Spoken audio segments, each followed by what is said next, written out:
बिस्मिल्लाहिर्रहमानिर्रहीम नहमदुहु व नुसल्ली अला रसूलिहिल करीम अम्मा बाद।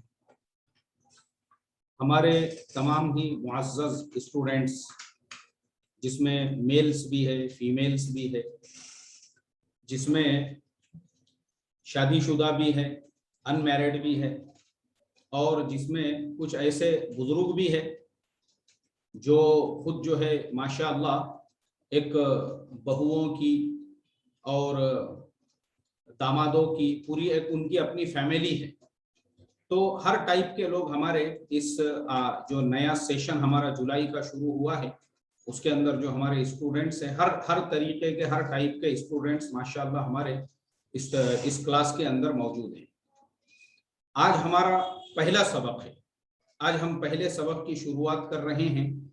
तो पहले सबक में आप तमाम लोगों को ये मकसद पता चलना चाहिए, ये दूल्हा दुल्हन कोर्स क्या है, ये क्यों शुरू किया जा रहा है, और उम्मत के वो कौन से मसाइल है जिसकी वजह से हमको ये सबक और ये कोर्स जो है दूल्हा दुल्हन का ये शुरू करना पड़ा है।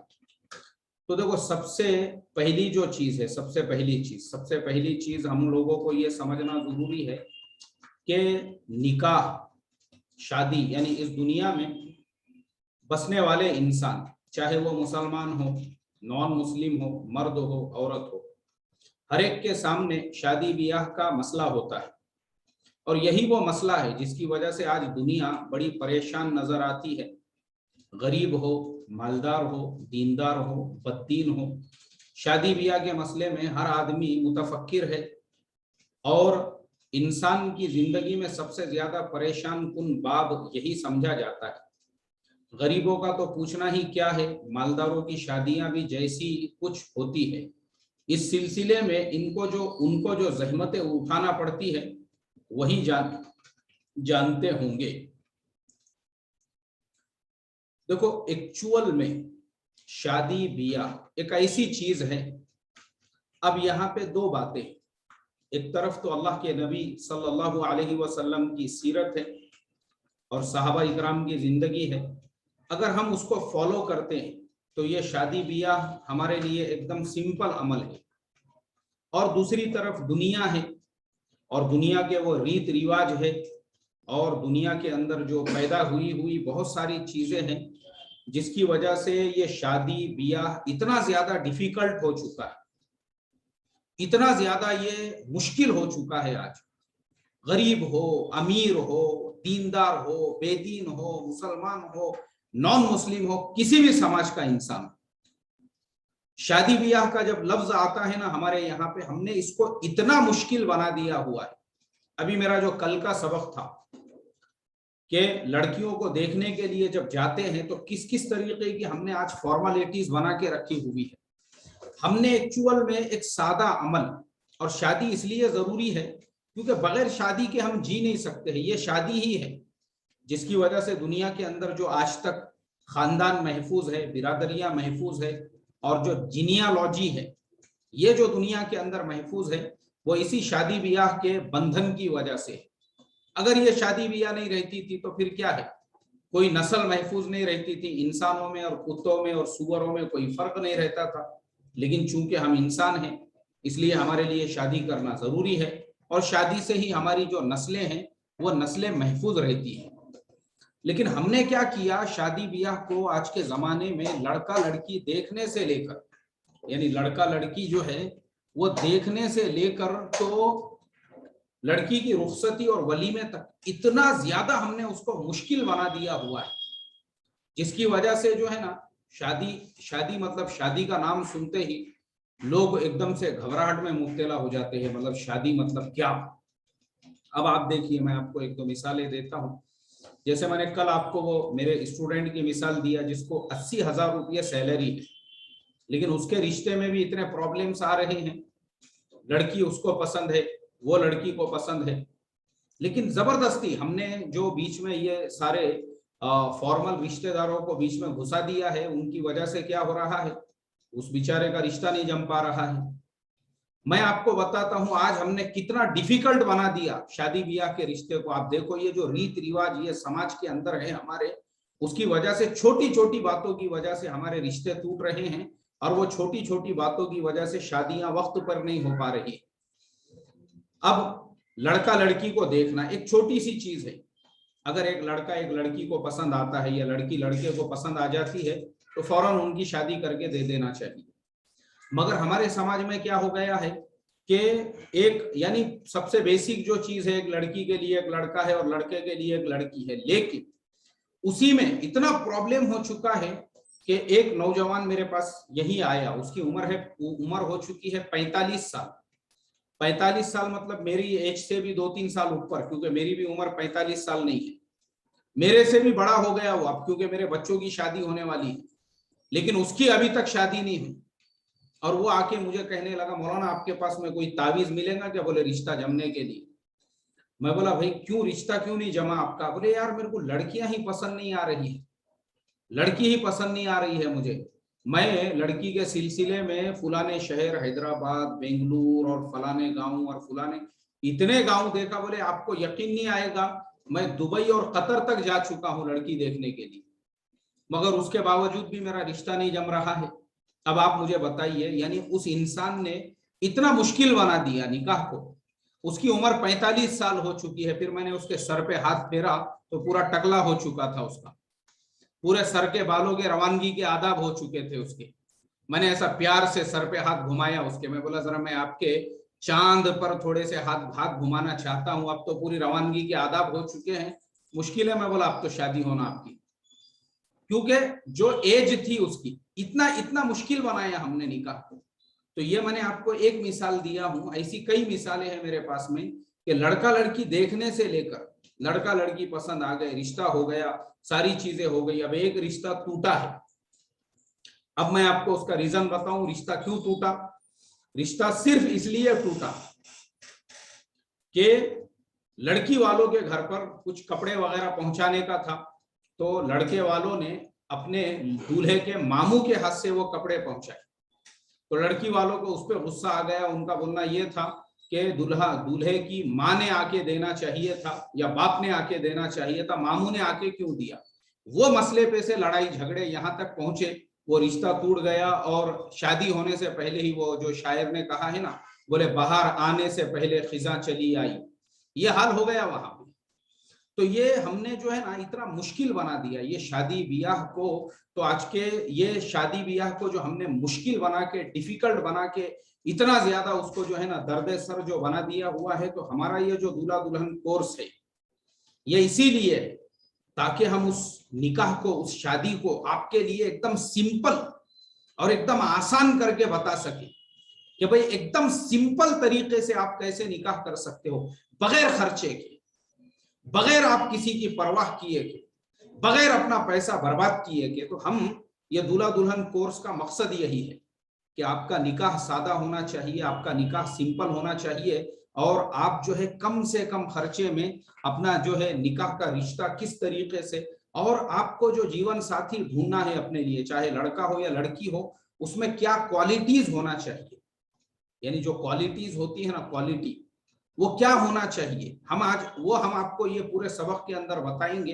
ताकि आपको पता चल सके कि भाई आप अपने लिए एक जीवन साथी, आप अपने लिए एक हम सफर ढूंढ रहे हो, तो उसमें क्या क्वालिटीज होना चाहिए। ये नहीं है कि जैसे हमारे जमाने के लड़के, उनको वो लड़की का कोई कैरेक्टर पता नहीं है, उसके बारे में कुछ मालूम नहीं है, बस अपना एसटी महामंडल की बस में उसके साथ में सफर कर रहे थे, नजरों से नजरें मिल गई, हो गए आशिक उसके ऊपर, उतना ही देख के बस अब अपना ठान लिया और अब्बा जान के पैरों में पड़ गए कि अब्बा शादी करने का है तो बस उसी के साथ में। अरे तूने देखा क्या, उसका खानदान देखा, उसका पानदान देखा, उसकी फितरत देखा, तो तेरे जैसे कितने उसने पाल के रखे भी होंगी। तू एसटी में मिला, एक आधा लोकल में मिला होगा, वहां एक आशिक होगा, जो रिक्शे वाला है वो एक आधा आशिक होगा, बस स्टैंड पे 4-5 होंगे, कॉलेज की क्लास में 6-7 होंगे, कुछ मालूम नहीं है उसको, लेकिन ये दीवाना हो गया, उसका आशिक हो गया, बस में उसके ऊपर एक नजर पड़ गई, उतना ही देख के। ये क्वालिटीज आज हमारे नौजवान जो है ना कुछ देखने को तैयार नहीं है, अंधे हो जाते हैं इतनी ही चीज के अंदर, वो ठान लेते हैं बस शादी करना है तो बोले उसी के साथ।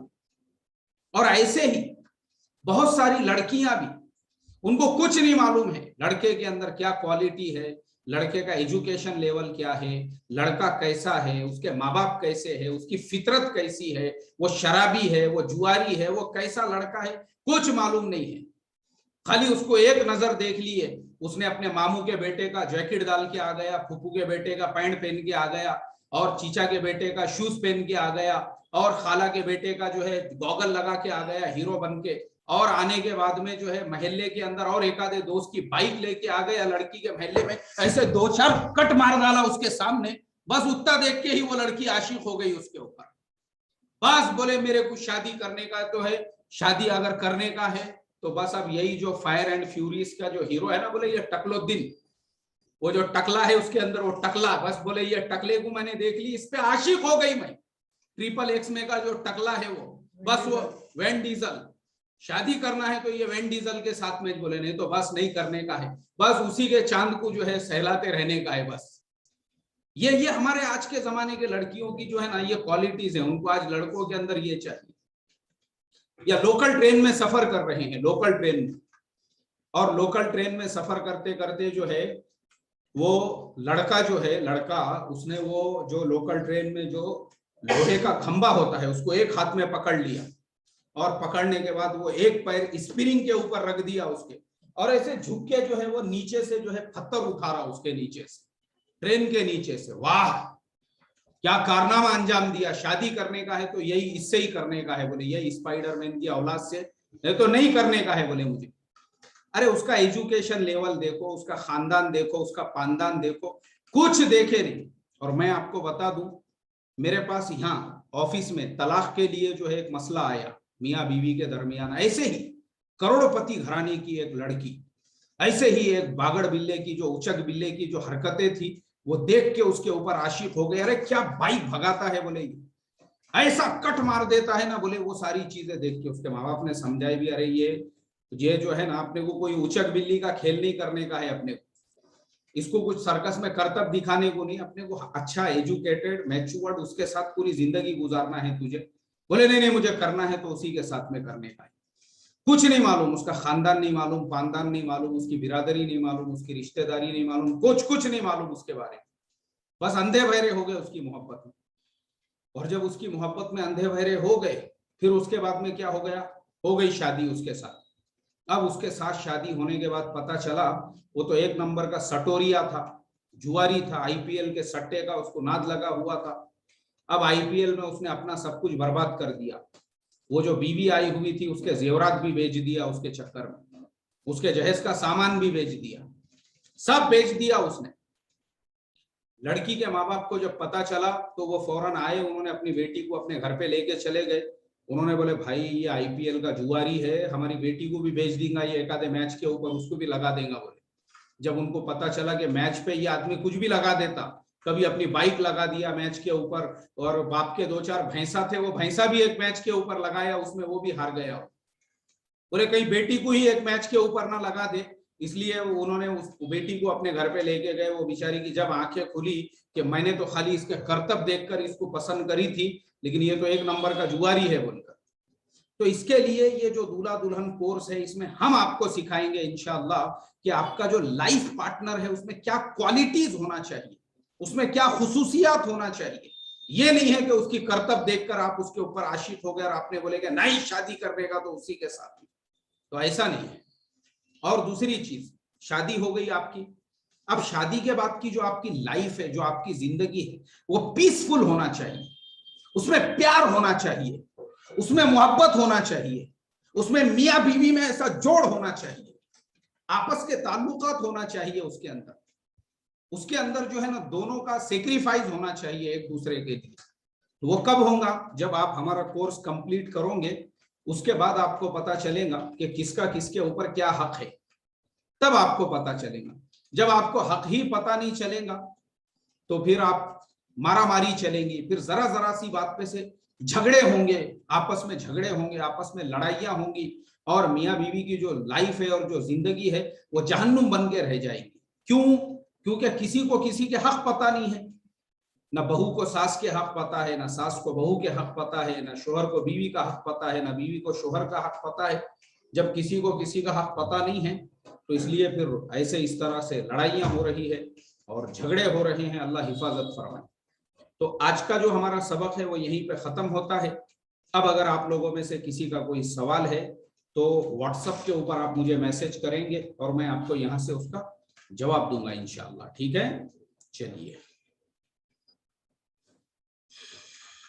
तो हम आपके सवाल का वेट कर रहे हैं। और दूसरा ऐलान ये है, देखो हमारे स्टूडेंट्स में मैंने आप लोगों को मैसेज किया था कि आपने एडमिशन के टाइम पर जो नाम हमको दिए थे वही नाम इसमें होना चाहिए। इसमें दूसरा नाम अगर रहेगा तो कल से हम सीधा सीधा उसको रवानगी के आदाब दे देंगे, मतलब उसको क्लास में एंट्री नहीं देंगे। जैसे ये Redmi 9 मुझे एक नज़र आ रहा है और इसी तरह से ये JMPC नज़र आ रहा है। तो ये कौन है हमारे स्टूडेंट्स, ये पहले तो मुझे मैसेज करे व्हाट्सएप के ऊपर और बताए कि आपका नाम क्या है और आपने क्या नाम से एडमिशन लिया था।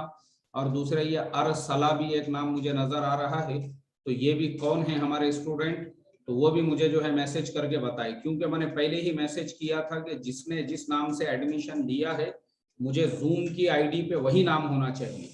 आपने जो आईडी, एक एडमिशन पे एक आईडी मिलेगी और जो आईडी आपको मिल गई उस आईडी के ऊपर आप चाहे तो अपने पूरे घर के लोगों को सुनाओ, हमारी तरफ से मना नहीं है। पूरे गांव के लोगों को सुनाओ, वो मना नहीं है, लेकिन वो एक ही आईडी मिलेंगी, आप वो आईडी किसी और को फॉरवर्ड नहीं कर सकते। इस चीज का आपको ख्याल रखना है। चलिए, अरशद भाई सवाल है, मौलाना साहब मैं जमात में हूँ और यहाँ 8:30 बजे के ईशा की जमात है और घर पे भी 8:30 के ईशा की जमात है, तो उसमें कोई मसला नहीं है ना अरशद भाई? आपका सबक अभी हो चुका है मुकम्मल, खत्म हो गया आपका सबक। 7:30 बजे से लेकर तो 8 बजे तक ये आपके सबक की टाइमिंग है और वो हो चुकी है माशाल्लाह। चलिए, वालेकुम अस्सलाम व रहमतुल्लाह। अच्छा, ये हमारे मौलाना अमीनुद्दीन साहब का मोबाइल है, ठीक है, मसला नहीं मौलाना जी, बस आपने बता दिए ना, अब मेरे जहन में आ गया वो। चलिए,